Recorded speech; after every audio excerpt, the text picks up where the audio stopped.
निर्माण का मानदंड।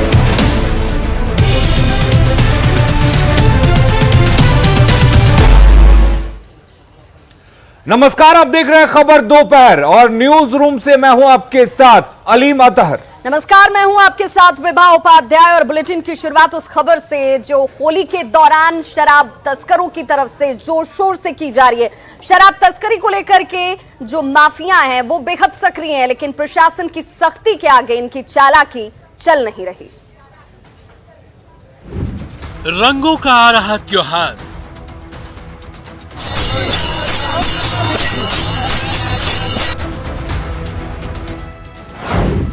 नशे के सौदागर हैं तैयार।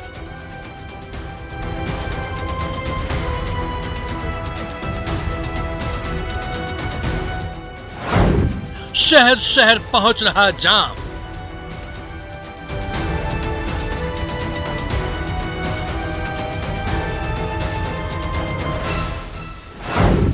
सख्त प्रशासन, तस्कर नाकाम।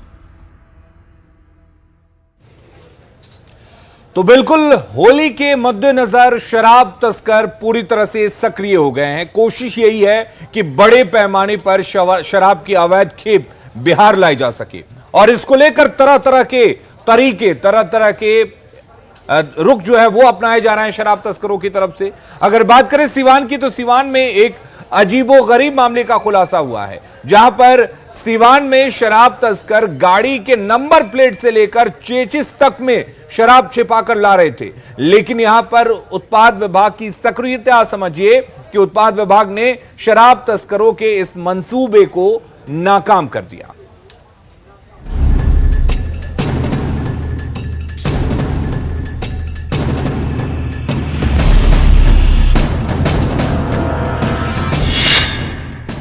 ये खुला नंबर प्लेट,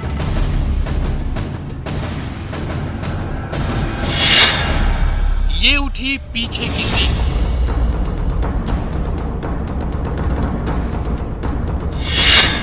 ये उठा फ्लोर कारपेट,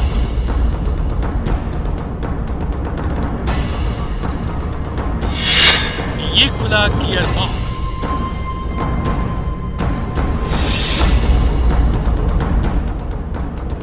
पर्दा उठता गया और शराब की बारिश होती गई। चेचिस से लेकर नंबर प्लेट तक जहां भी शराब छिपाई जा सकती थी छिपाई गई। लेकिन शराब तस्करों की इस चालाकी को उत्पाद विभाग ने चकनाचूर कर दिया है। उत्तर प्रदेश से दरभंगा पहुंचने वाली थी ये शराब ताकि होली में शराबी नशे में झूम सके, लेकिन सिवान में शराब तस्करों की साजिश नाकाम कर दिया गया। गुप्त सूचना के आधार पे एक कार को सीज किया गया, जिसमें 644 बोतल शराब की टेट्रा पैक जब्त की गई है और एक व्यक्ति की अरेस्टिंग हुई है। पूछताछ से पता चला कि ये उत्तर प्रदेश से लोड करके होली के मद्देनजर ये दरभंगा के लिए जा रही थी। बड़ी चालाकी से शराब तस्करों ने शराब की 644 टेट्रा पैक को इस छोटी सी गाड़ी में छुपाया था। उत्पाद विभाग ने जीवी नगर के तरवाना थाना क्षेत्र से इस कार को पकड़ा है। गाड़ी चालक पप्पू चौबे को हिरासत में लिया गया है और पूछताछ की जा रही है कि शराब की खेप दरभंगा में कहां पहुंचानी थी। न्यूज 18 के लिए सिवान से संवाददाता मृत्युंजय कुमार की रिपोर्ट। तो देखिए, होली का मौका है और इस मौके पर शराब तस्कर जो हैं वो नायाब तरीकों के जरिए कोशिश ये कर रहे हैं कि ज्यादा से ज्यादा तादाद में शराब की खपत की जा सके और आमदनी कमाई जा सके। लेकिन देखिए, शराबबंदी है बिहार में और इस शराबबंदी को लेकर सरकार की सख्ती का प्रशासन पर भी असर नजर आ रहा है। प्रशासन इसे लेकर बेहद सख्ती बरत रही है और हरकत की तस्वीरें आप देख सकते हैं सख्ती की, जिसमें सोन नदी के किनारे शराब के अड्डे की जानकारी जैसे ही मिली, मद्य निषेध विभाग की तरफ से कार्रवाई की गई। बिहटा थाना के मुदही में सोन नदी के किनारे कार्रवाई की तस्वीरें आपके टीवी स्क्रीन पर हैं, जहां पर जमीन के अंदर गड्ढा बनाकर ड्रम में शराब को छिपा कर रखा गया था। नायाब तरीकों में एक ये भी तरीका जिसे कार्रवाई से बचा जा सके और मौका मिलते ही इसे खपाया जा सके, लेकिन इसकी जानकारी मिली और जानकारी मिलने के बाद कार्रवाई की गई है। तस्वीरें आपके सामने जिसमें माफिया शराब को किस तरीके से और कैसे कैसे हथकंडे अपनाकर छुपाने की जुगत में है, लेकिन अब प्रशासन हरकत में और कार्रवाई की लगातार तस्वीरें सामने आती हुई।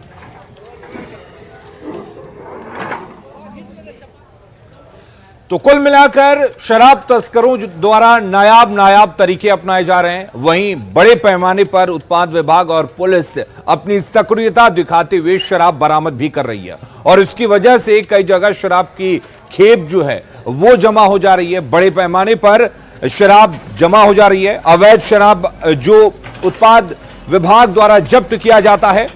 दानापुर के बेटा थाना परिसर में सैकड़ों लीटर जब्त शराब को थानाध्यक्ष अवधेश कुमार झा और अंचलाधिकारी विजय सिन्हा के नेतृत्व में नष्ट किया गया।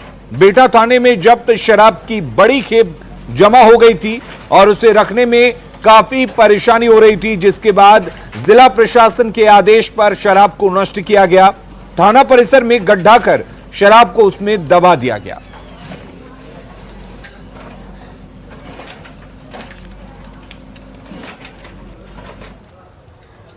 और अगली खबर दानापुर से, जहां के पालीगंज के दुल्हिन बाजार की तस्वीरें हम आपको दिखाने जा रहे हैं। और देखिए, ये तस्वीर इसलिए खास हो जाती है क्योंकि यहां पर हो हंगामा बरपा और हंगामा बरपने की वजह ये रही कि एक शख्स हादसे का शिकार होता है। डायवर्जन के लिए गड्ढा खोदा गया था और इस गड्ढे में गिरने की वजह से एक 22 साल के युवक की जान चली गई, जिसके बाद लोगों ने जबरदस्त हंगामा किया।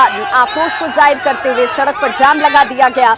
सिंघाड़ा चौक की तस्वीरें आपके सामने हैं, जहां पर सड़क पर हंगामा किया जा रहा था। हंगामे की वजह से सड़क के दोनों ही तरफ वाहनों की लंबी कतारें लग गईं। मृतक के पिता के बयान के आधार पर फिलहाल मामले को दर्ज कर लिया गया है। ये लगाया गया है कुछ ना, तो डाइवर्सन का यहाँ पे कहीं भी बोर्ड नहीं है, कहीं पर नहीं दिया गया है और इसी की वजह से वो पता नहीं लगा, वो बेचारा डायरेक्ट आकर इसमें गिर गया है। सारा जो गलती है ठेकेदार की वजह से हुआ है।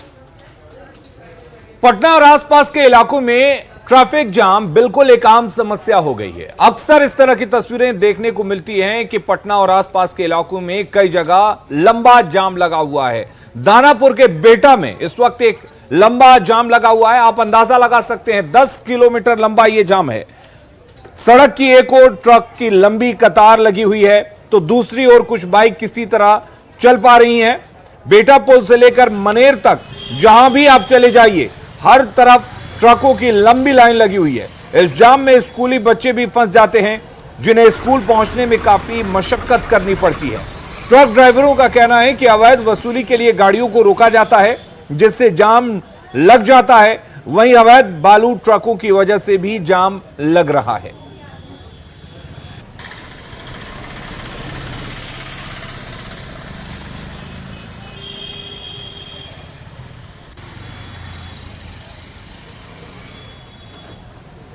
भाई रात से लगा हुआ है, तभी छोड़ में नहीं दिया गाड़ी। मामला क्या, जाम के कारण क्या, मुख्य कारण? जाम के कारण है कि देखिए उधर में क्लियर है, भट्ठा पर तक है, रास्ता क्लियर है। छोड़ देता तो बाजार में जाम नहीं रहता। क्या पैसा की डिमांड करता है पुलिस? हाँ, करता नहीं है। क्या कितना डिमांड करता पैसा?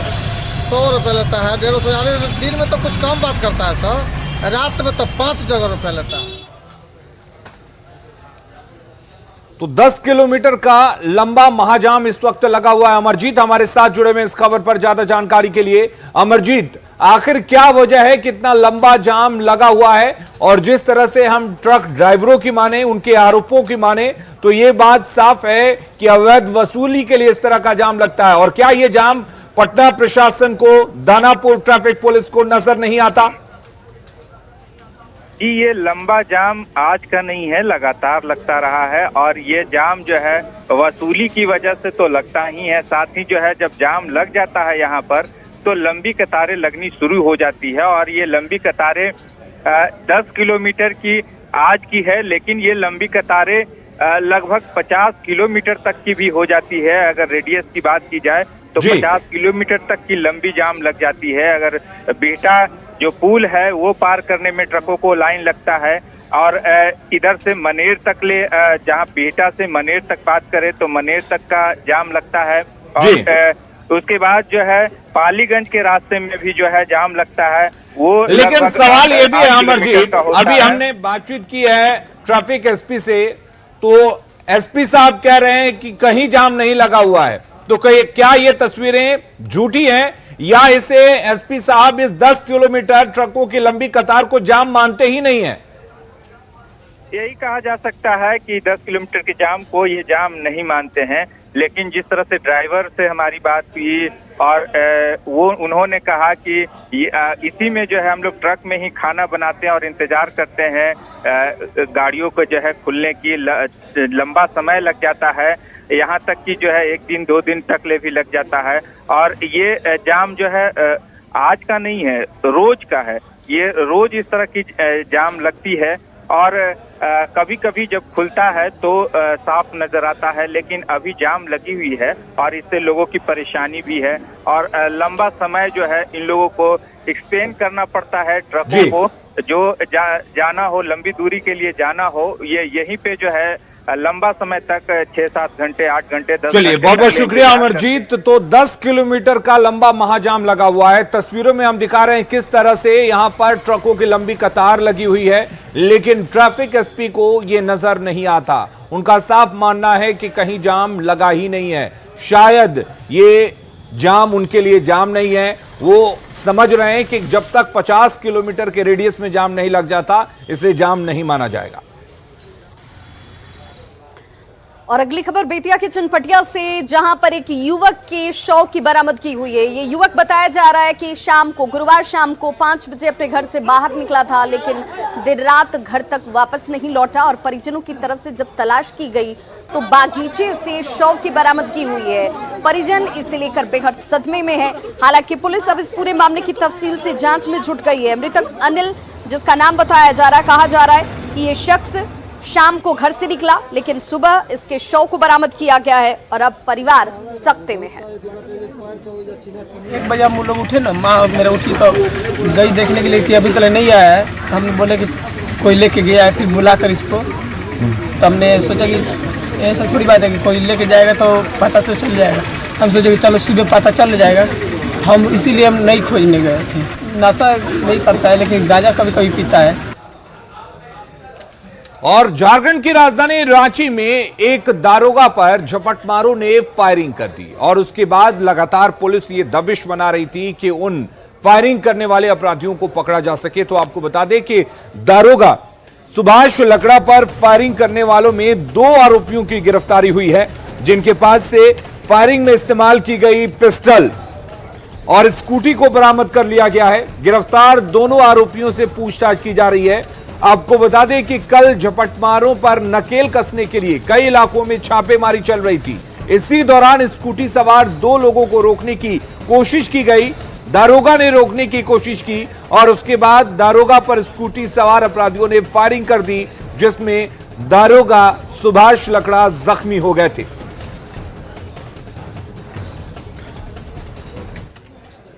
और चलिए अब आपको एक अनोखी चोरी की बात बताते हैं। जी हां, आज तक आपने सोने, चांदी, जेवरात, इस तरह के कई मामले चोरी के सुने होंगे, लेकिन क्या आपने बकरी की चोरी की बात सुनी है? वो भी हाई प्रोफाइल तरीके से। कैसे हुई, इस रिपोर्ट के जरिए देखिए।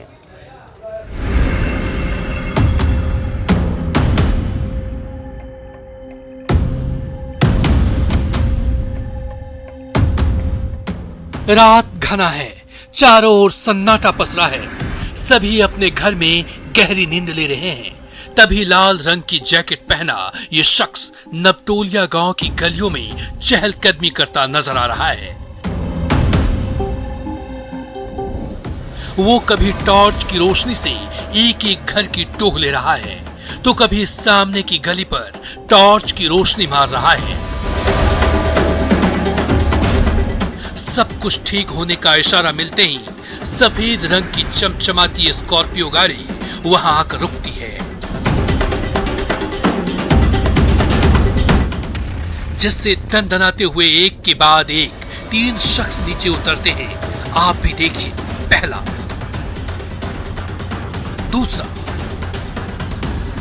और उसके बाद तीसरे शख्स ने भी गाड़ी के नीचे कदम रखे। फिर गाड़ी बैक गियर में कुछ पीछे आती है। तभी चौथा शख्स भी गाड़ी के नीचे उतरता है और ये सभी लोग एक घर की ओर मुड़ जाते हैं। कुछ देर बाद ये गाड़ी लाइट जलाती हुई वापस लौट जाती है। दरअसल शातिर चोर खस्सी और बकरी चोरी करने के लिए रात के अंधेरे में स्कॉर्पियो पर सवार होकर नबटोलिया गांव पहुंचे थे, जहां उन्होंने 2 घरों में हाथ साफ किया और वापस चलते बने। सीसीटीवी में कैद इन तस्वीरों के जरिए ये पूरी वारदात सामने आई तो गांव वालों के होश उड़ गए।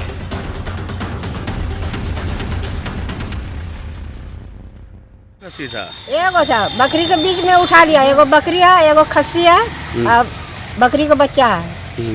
हमसे नजर से तो नहीं देखा, सीसी कैमरा में देखा, वही से निकाले हैं। भागलपुर के चोर इतने शातिर हो चुके हैं कि 2000 के बकरे की चोरी करने के लिए 8 लाख की चमचमाती स्कॉर्पियो गाड़ी का इस्तेमाल करने लगे हैं, ताकि किसी को इसकी भनक तक न लगे। 8 लाख की लग्जरी गाड़ी से 2-3 हजार के बकरे की चोरी की इस सनसनीखेज वारदात की चर्चा आज भागलपुर के हर गली मोहल्ले में हो रही है। आशीष, न्यूज़ 18 भागलपुर। ऐसा अक्सर देखने को मिलता है कि कई सुविधाएं मौजूद होती हैं, लेकिन उसकी जानकारी लोगों तक नहीं पहुंचती, यानी कि जागरूकता की कमी होती है, जिसकी वजह से लोगों को इसका फायदा नहीं मिल पाता है। मुंगेर में भी कुछ ऐसा ही देखने को मिला, जहां पर CIC बनाया गया है और उसका फायदा लोगों को नहीं मिल पा रहा। वजह यह है कि लोग जागरूक नहीं है। जागरूकता की वजह से लोग करियर इंफॉर्मेशन सेंटर का इस्तेमाल नहीं कर पा रहे हैं।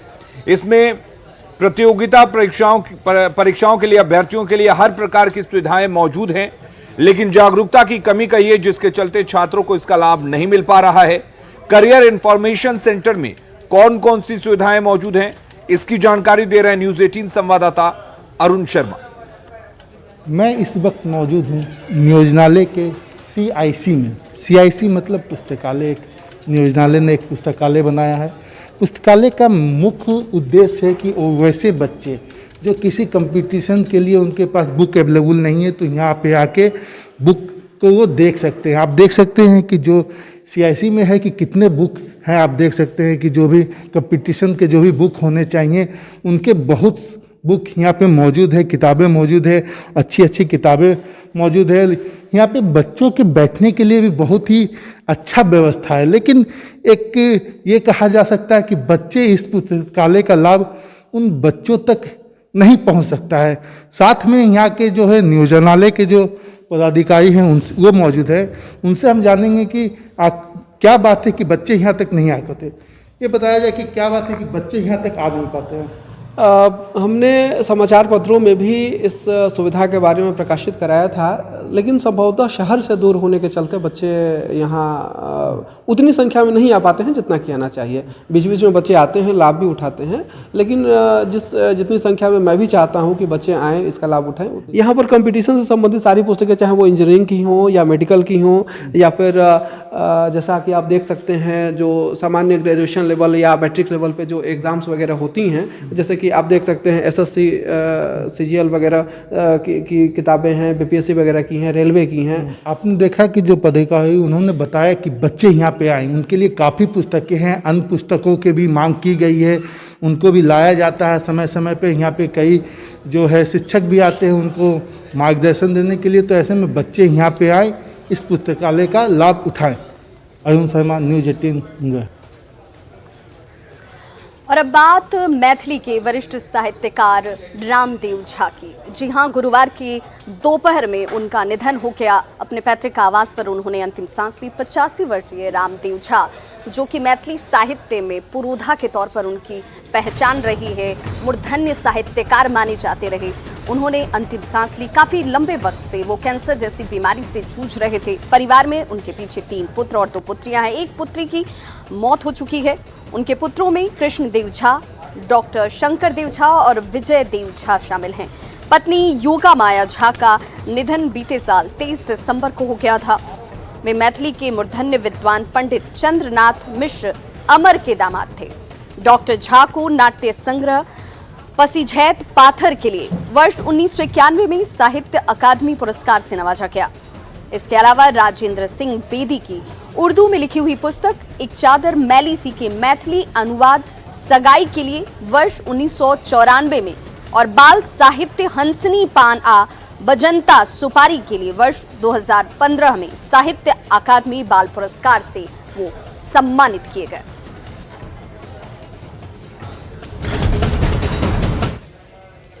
और अगली खबर पलामू से है, जहां पर एक शख्स के लापरवाही का खामियाजा एक 12 साल के बच्चे को भुगतना पड़ा। दरअसल हुआ यूं कि संजय नाम के एक शख्स ने कुआं निर्माण के लिए एक बम लगाया हुआ था, यानी कि विस्फोट कर वहां जो पत्थर थे उसको उड़ाया जाना था, लेकिन वो विस्फोट हुआ नहीं। और फिर उसके बाद संजय ने उस बम को खराब समझकर, डिफ्यूज समझकर बाहर फेंक दिया।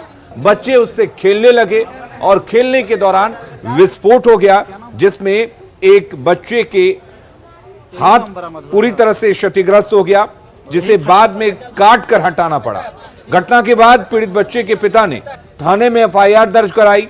इधर घटना की सूचना मिलने के बाद बीडीओ पूरे मामले की जांच में जुट गए। का नाम है विनोद भैया, बुला करके दिए कहीं तो इसका चार्ज लगा, बैटरी है, चार्ज होगा, बोल भरेगा इससे, और वही दिया। हम देने के बाद ऐसे कि वो ब्लास्ट कर गया। जो एक बच्चा का हाथ जो है घायल अवस्था में हमको सूचना मिला जी, उसी के संदर्भ में जो है मनरेगा से जो संचालित हो रही कूप है जी, उसी को देखने के लिए हम आए हुए थे जी। ठीक है, उसको पानी को सुखाया गया। सुखाने के बाद जो है उसके अंदर जो अभी है आपका दिख रहा है, छेनी दिख रहा है, शावल दिख रहा है, मार्तुल दिख रहा है, साथ ही साथ एक गड्ढा भी दिख रहा है जी।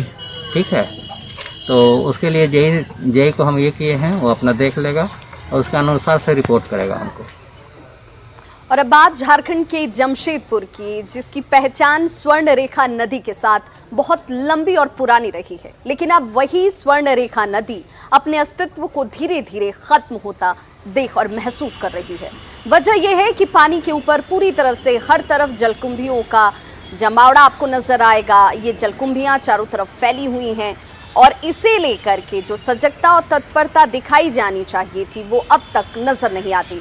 हालांकि यहाँ आसपास रहने वाले लोगों की शिकायत इस बात को लेकर जरूर है कि जहाँ गंगा और ऐसी तमाम दूसरी नदियों के संरक्षण और संवर्धन को लेकर लगातार कई काम किए जा रहे हैं, वहीं स्वर्णरेखा नदी की उपेक्षा की जा रही है और धीरे धीरे अब नदियों का अस्तित्व जो है वो खत्म होता जा रहा है। और इस अस्तित्व के साथ इसकी पहचान भी कहीं खत्म ना हो जाए, इसे लेकर चिंता भी जाहिर की जा रही है। सहयोगी रंजीत कुमार ओझा क्या कुछ जानकारी दे रहे हैं, जरा वो भी देखिए। लौह नगरी की लाइफलाइन माने जाने वाली स्वर्णरेखा नदी एक बार फिर हम दिखाने का आपको प्रयास करेंगे कि किस तरह इस नदी में धीरे धीरे जलकुंभियों का राज होते जा रहा है। और ये पहली बार नहीं, हम इससे पहले भी अपने न्यूज़ 18 चैनल के माध्यम से कई बार दिखा चुके हैं कि नदी की क्या स्थिति है। और ये नदी बंगाल की ओर जाती है और उससे ही जो आसपास के लोग रहते हैं वो लोग भी नदी के पानी का उपयोग करते हैं। और नदी पर जब पूरी तरह से जलकुंभियों का अंबार लग जाता है, उसके बाद से जो आसपास के लोग हैं उन पर कई बीमारियों का खतरा मंडराने लगता है। साथ ही इससे पहले भी जब नदी में जलकुंभियों का अंबार हुआ था तो नदी के कारण, गंदगी के कारण यहाँ शहर में कई बार चिकनगुनिया और डेंगू जैसे कई खतरनाक बीमारियों का भी लोगों को सामना करना पड़ा था, जिससे लोगों को काफ़ी परेशानियों का सामना करना पड़ा। अब देखना यह है कि जिला प्रशासन की नींद कब खुलती है और कब जा कर के इस नदी की साफ सफाई हो पाती है। न्यूज़ 18 के लिए जमशेदपुर से रंजीत कुमार ओझा। और खबर दोपहर में फिलहाल के लिए इतना ही। न्यूज़ 18 बिहार झारखंड पर खबरों का सिलसिला लगातार जारी रहेगा।